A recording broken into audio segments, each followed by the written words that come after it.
আসসালামু আলাইকুম প্রিয় মালয়েশিয়ান প্রবাসী ভাইরা। আজকের ভিডিওটা কিন্তু খুবই গুরুত্বপূর্ণ হতে যাচ্ছে। অবশ্যই ভিডিওটা আপনারা সম্পূর্ণ দেখবেন, তাহলে বুঝতে পারবেন মালয়েশিয়াতে বৈধ প্রবাসীরাও অনেক সময় আনফিট হচ্ছে মেডিকেল করতে গিয়ে।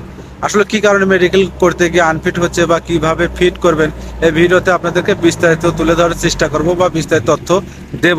কারণ অনেকেই আছে দেখা যাচ্ছে না বুঝেই আগেই মেডিকেল করতে দেয়, ওইখানে আনফিট হয়, পরে কিন্তু আর ভিসা লাগাইতে পারে না। এমন বহুত বৈধ প্রবাসী আছে।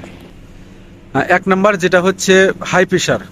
মানে আরেকটা তথ্য আপনাদেরকে দিয়ে রাখে যে মালয়েশিয়াতে বর্তমান কিন্তু প্রতি বছর ভিসা লাগানোর আগে মেডিকেল করতে হয়। আর এখানে আরো নতুন নতুন দুইটা জিনিস কিন্তু আসলে যোগ হয়েছে, সেটা হচ্ছে যে হাই প্রেশার এবং ডায়াবেটিস এগুলো ধরা পড়লে কিন্তু আপনাকে মেডিকেলে আনফিট করবে বা আনফিট করে দিবে। সে কারণে কিন্তু দেখা যাবে যে আপনি ভিসা লাগবে না বা ভিসা লাগাতেও পারবেন না। তো ফিট করবেন কিভাবে? সেটা হচ্ছে যে আপনারা যখন বসে মেডিকেল করার সময় হবে তখন অবশ্যই অবশ্যই বসেকে জিজ্ঞেস করবেন যে তুই আমার মেডিকেল করাবি কবে।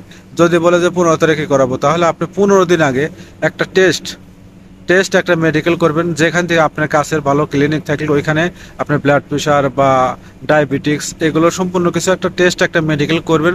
যদি দেখেন যে না এগুলো বাড়তি, তাহলে এই 15 দিন আপনি ওইখান থেকে ওই ক্লিনিক থেকেই ওষুধপাতি এনে খাওয়া দাওয়া করে তারপরে কিন্তু আপনার ডায়াবেটিক্স বা ব্লাড হাই প্রেশার এগুলো কমানোর পর তারপরে বসেকে বলবেন যে মেডিকেল করা। তখন যদি আপনাকে মেডিকেল করায় তখন আমি মনে করি যে তখন ফিট হবেন। আর এগুলো যদি আসলে ধরা পড়ে আপনি কোনোভাবে কিন্তু আসলে ফিটও হতে পারবেন না বা মেডিকেলে ভিসাও লাগাইতে পারবেন না।